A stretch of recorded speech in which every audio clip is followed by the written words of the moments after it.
At my parents' dining table, the air thick with the scent of pot roast and disappointment, I announced I'd won the regional award for graphic design. My voice hung in the air for a moment, weightless, before evaporating into the drone of the television. My sister, Brittany, let out a dramatic sigh from the other end of the table, her phone held up like a holy relic.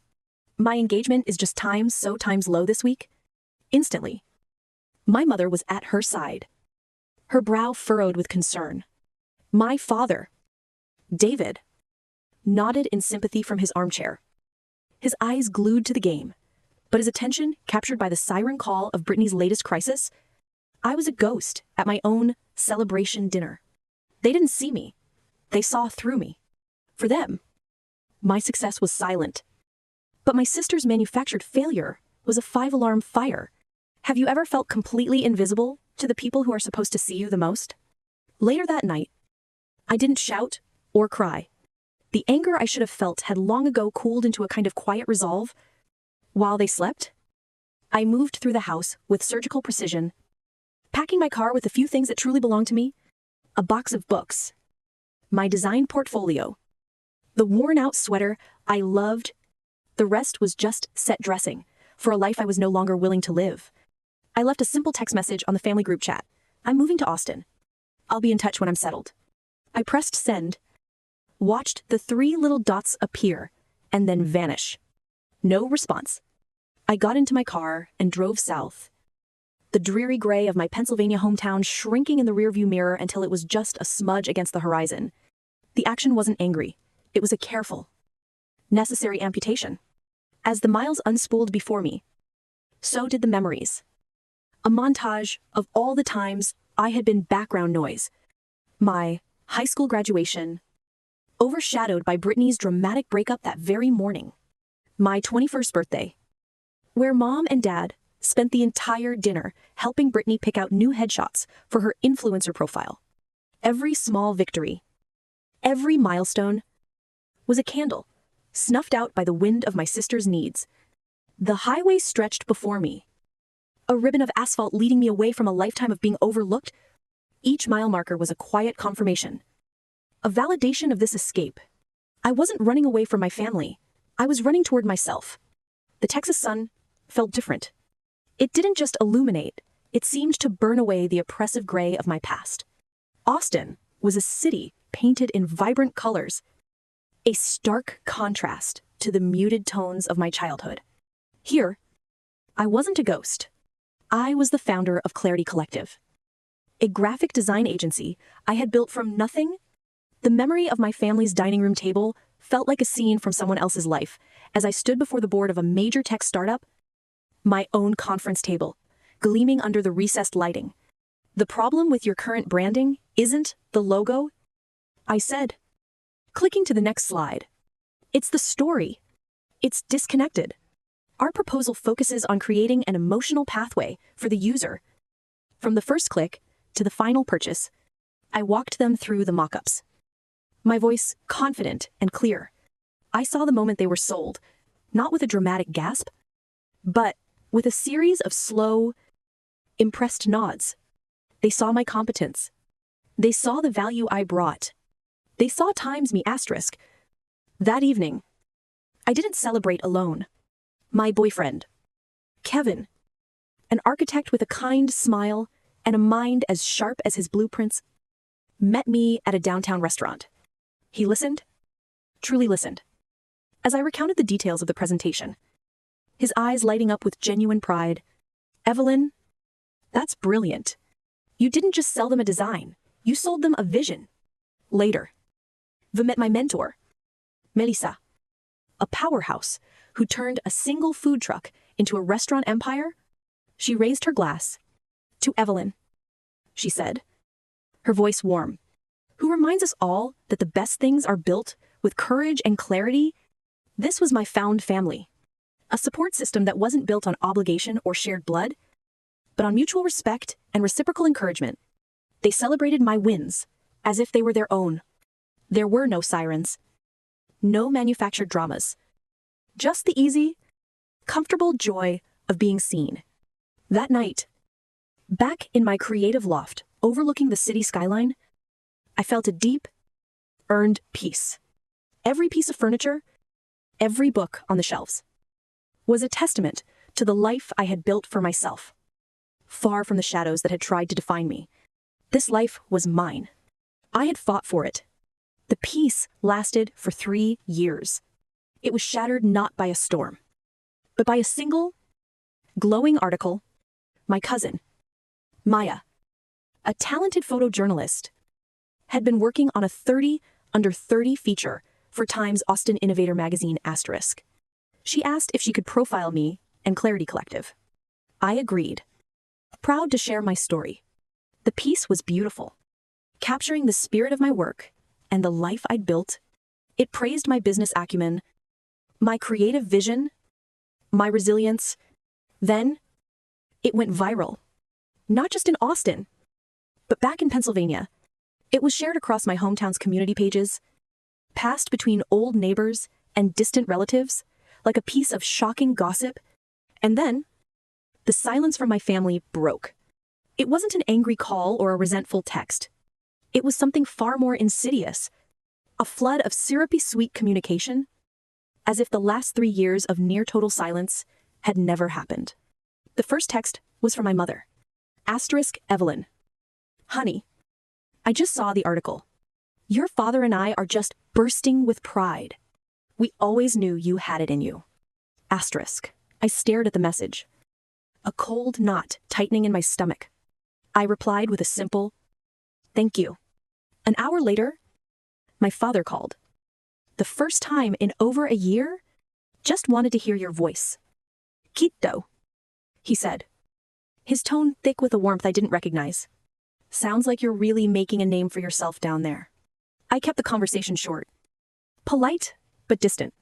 The most jarring message came from Brittany. A picture of the article on her tablet, followed by a string of heart emojis. *. Oh my God, Ev.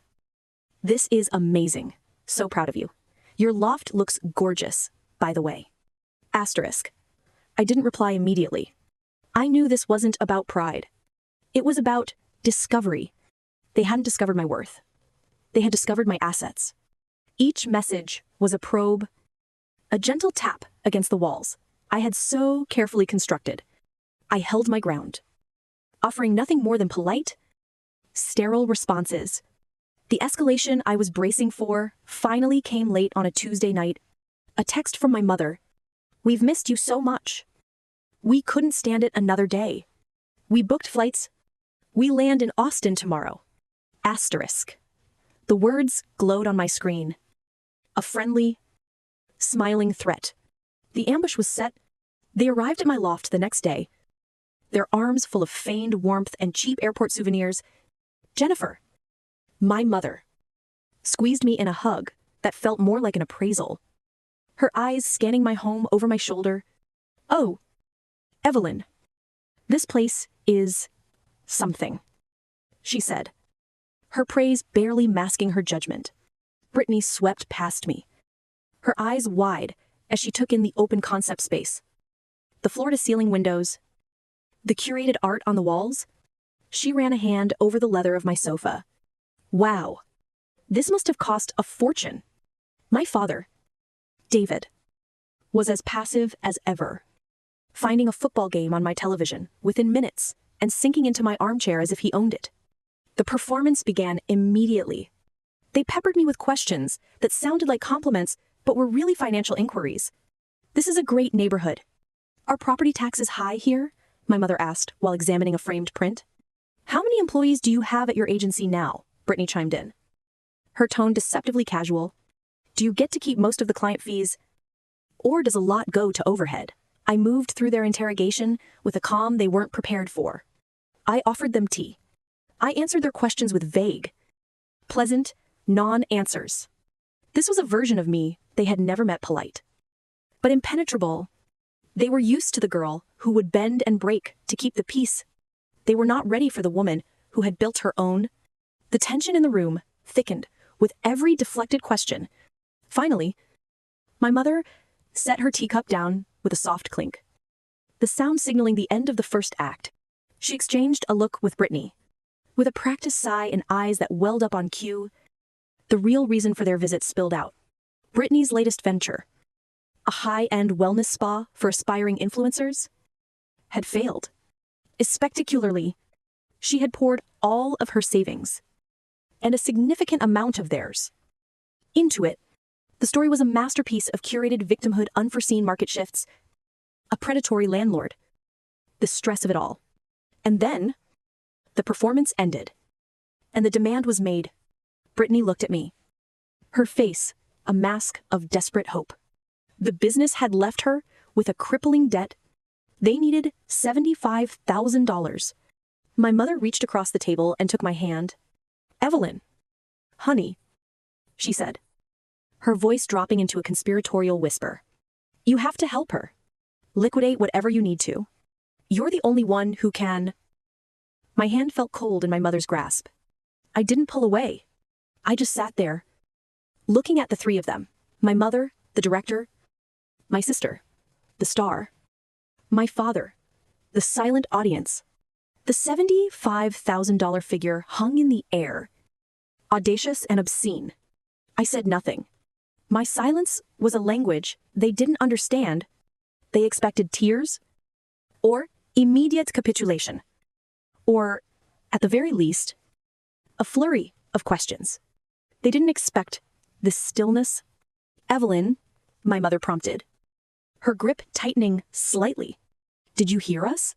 I looked at Brittany, whose tear-stained performance was beginning to crack around the edges, replaced by a flicker of impatient anger. "I heard you," I said. My voice even. The answer is no. The shock in the room was palpable.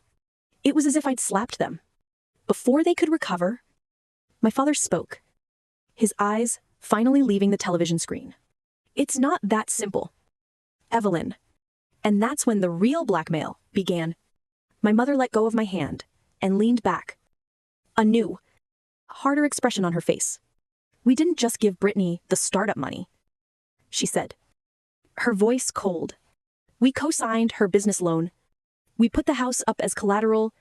The words hit me with a physical force. Our family home, the one they had paid off years ago, the only real asset they had, the bank is going to foreclose, my father added, his voice heavy with manufactured defeat. "We'll lose everything. We'll have nowhere to live. All because you won't help." This was it.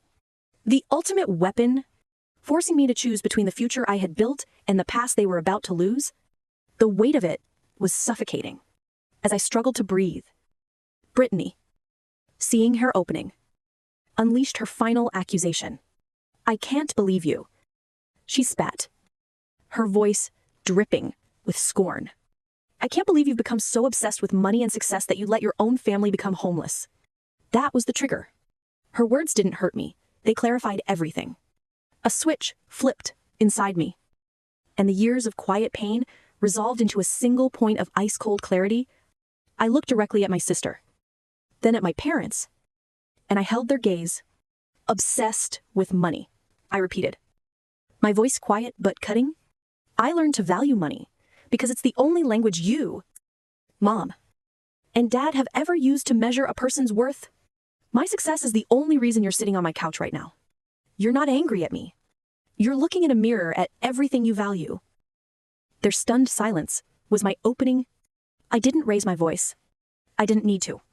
I just laid out the facts, one by one, like placing stones in a row. When I won that design award, you ignored me to talk about Brittany's social media engagement. That was a measure of value. When I got my first big promotion, you spent the entire dinner I paid for helping Brittany look for apartments. That was a measure of value. For my entire life, my accomplishments were invisible unless they could somehow serve you. But Brittany's failures, they were always a family crisis, a financial emergency that required everyone's immediate attention and resources.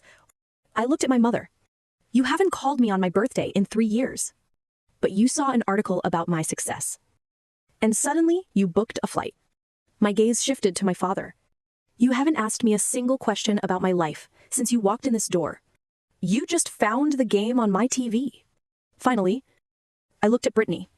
Your presence here isn't a family reunion. It's a collection attempt. You're not here because you missed me. You're here because you see me as a solution to a problem you created. They stared at me. Their faces, a mixture of shock and disbelief. They were seeing a stranger. Someone who refused to play her assigned role in their drama. With a finality that left no room for negotiation, I gave them my closing statement. No. I stood up. I will not be the bank for your bad decisions. I will not set my future on fire to keep you warm from the consequences of your own choices. I walked to the door and held it open. As Brittany filed past, her face twisted with fury. She hissed, "You've become so cold." I met her gaze, my own expression, unmoving. I didn't become cold. I replied, the words, feeling truer than anything I had ever said. I became clear. I closed the door behind them. The soft click echoing in the sudden, peaceful silence of my loft. I stood there for a long moment, waiting for the wave of guilt I had been conditioned to feel my entire life. But it never came. Instead, a profound, unburdening sense of relief washed over me. The ghost at their table was finally gone. I called Melissa, my mentor, and told her everything. You didn't just save your money, Evelyn, she said, her voice firm and affirming. You saved your life. Later, Kevin arrived, letting himself in with his key. He didn't say anything, just wrapped his arms around me. We stood there in the quiet of my living room, the lights of the Austin skyline glittering outside my window. He was my family. Melissa was my family. This life, this peace, this was my home, and I had protected it. If you were Evelyn, would you save your family's home? Or would you protect your own future? Comment your choice below. Because sometimes the most important boundary you can set is with the people you're taught you should never have boundaries with.